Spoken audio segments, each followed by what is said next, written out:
Hi, I'm Daniel Sample, the inventor of the sample system, the world's most advanced music theory system ever designed. Quite simply, it is the final theorem. Now, before we get started, I'd just kind of like you to get an overview, see what it looks like, and then we'll move on.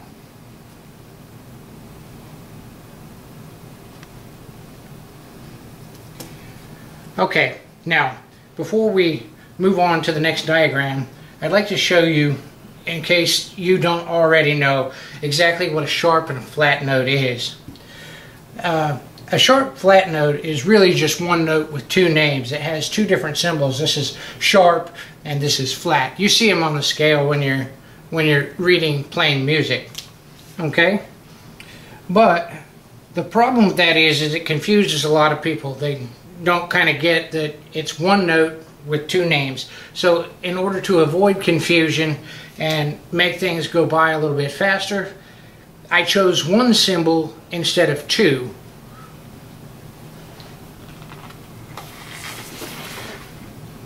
This that you see is the diatonic scale.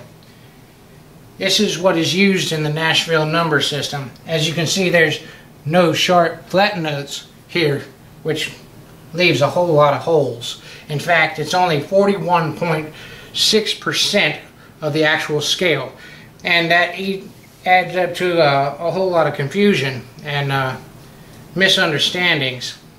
For instance, it only has about a 30% accuracy rate when tested against other scales and chords. So I'm going to go ahead and put my sharp flats that I chose in, and we'll begin learning how to work the system. I chose the star to replace the sharp flats. And now we have what is called the chromatic scale. Okay? And very simply put, it's all of the colors. See, the word chromatic, according to Webster's dictionary, means colors. Now, I can't imagine an artist painting a picture and not having all of the colors to work with, whether he uses them or not. So, in order to use these for our advantage in music, this is how to work the sample system. It's really not all that much different from the Nashville number system, except there's more notes. However, it's more accurate. One is put underneath the C note, which is going to be the key of our line here. Okay? 1, 2, 3, 4, 5, 6, 7, 8, 9, 10, 11, and 12. Now, the notes are C, F, and G. That's a pretty common chord progression. So underneath C, I'm going to circle it and find a 1. Underneath F, I find 6. And underneath G, I find an 8. Now, let's supposing that I wanted to change the chords to say the key of F. I would find the F and then find a box underneath and put a 1, 2, 3, 4, 5, 6, 7, 8, 9, 10, 11, and 12. Then I go back and find those numbers. Remember 1, 6, and 8? Well, 1, 6, and 8. The note that's directly above it is my answer.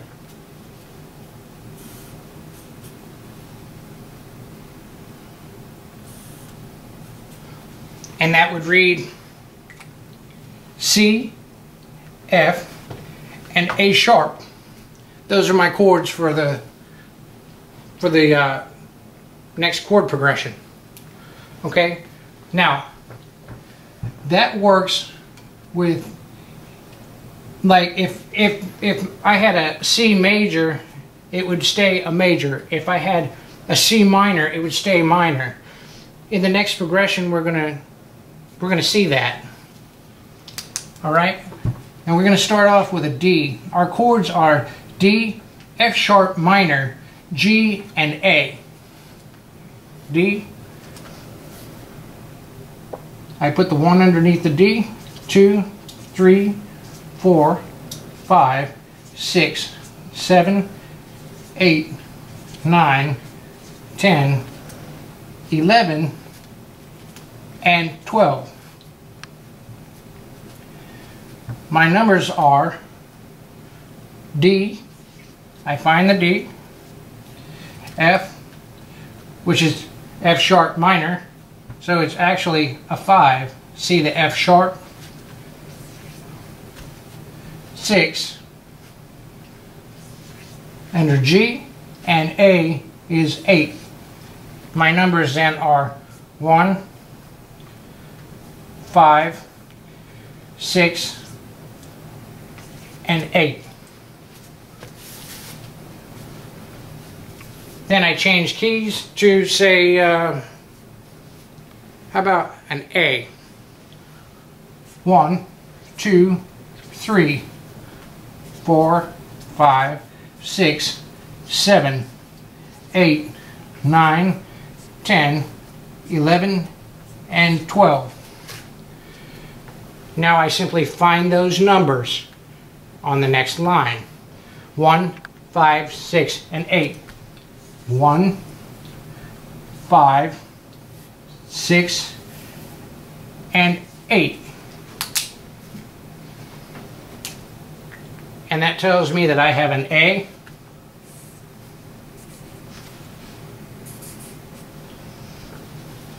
a C sharp. Now please remember, it was a C sharp minor, so now, or an F sharp minor, and now it is a C sharp minor. 6 is a D,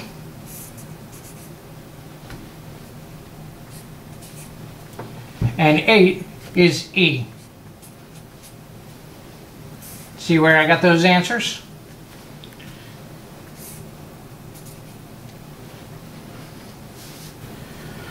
All right, now let's go ahead and move on to some chords.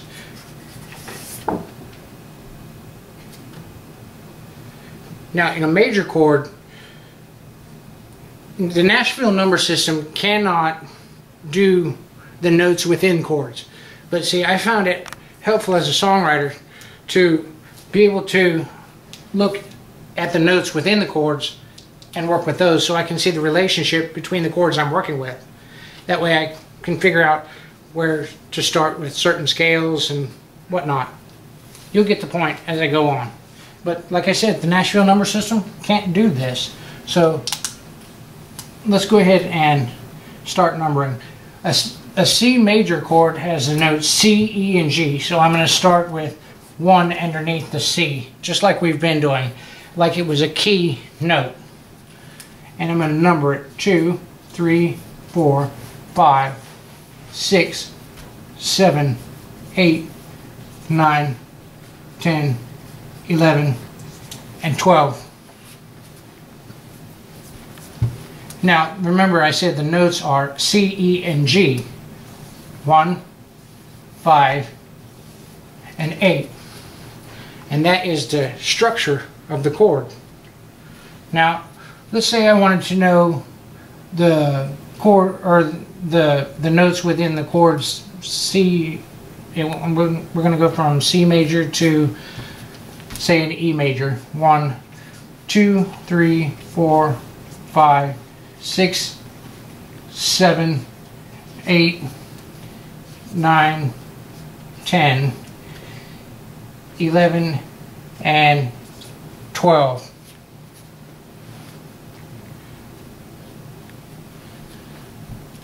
All right, I simply find the numbers 1,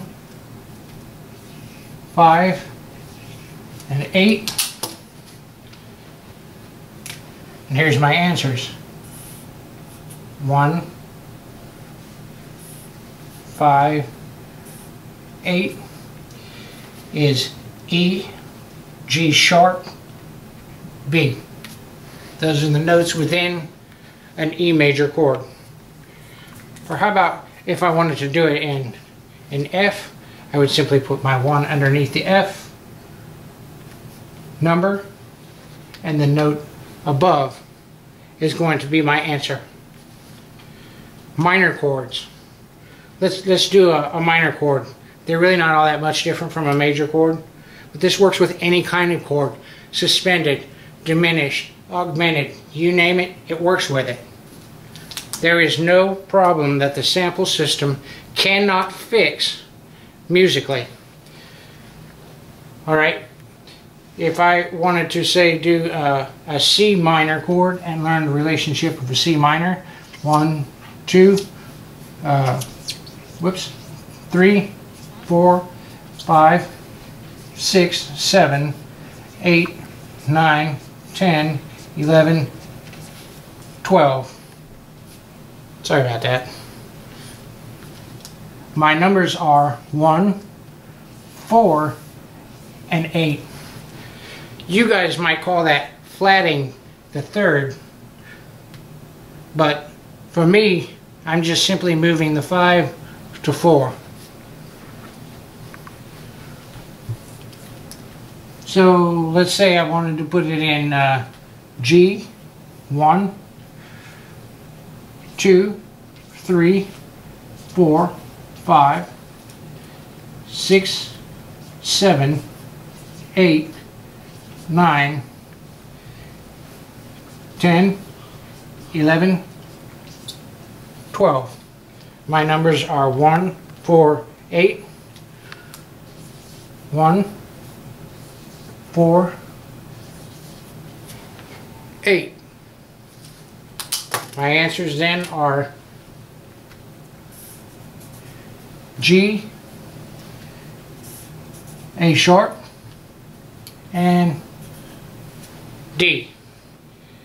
I think you pretty much got the idea how this system works, numbering and whatnot.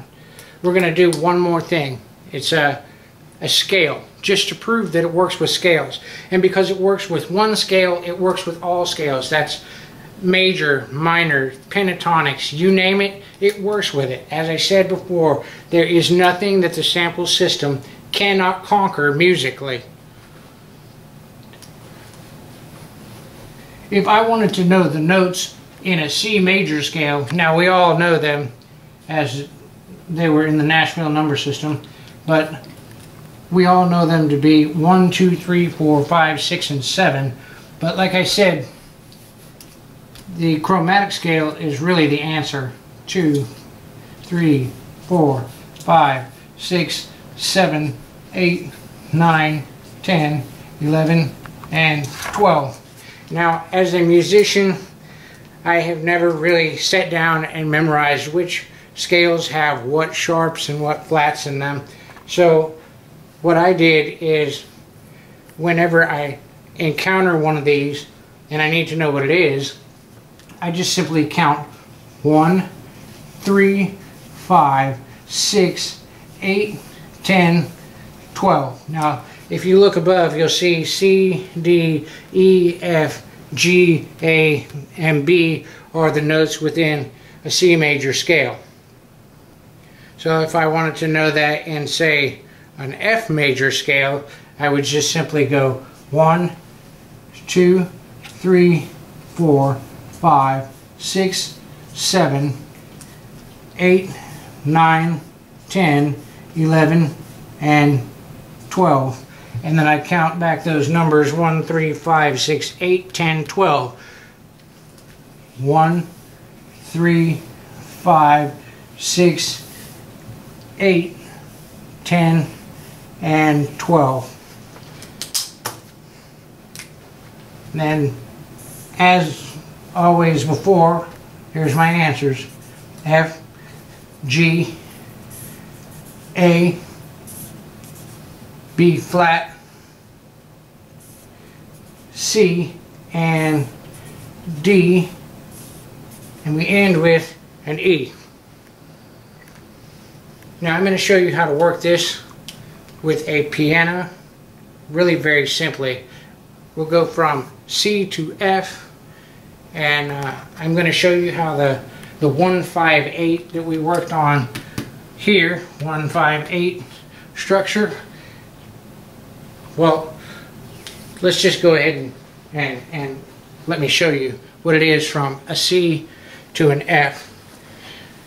Now, 1, 2, 3, 4, 5, 6, 7, 8. See the structure? C major. Now if I wanted that in an F, I would simply go C, D, E, F, and then I count my notes. 1, 2, 3, 4, 5, 6, 7, 8. Remember the numbers were 1, 5, 8. That's an F major. And how about a G major? 1, 2, 3, 4, 5, 6, 7, 8. The structure always stays the same. You're just simply moving the numbers around.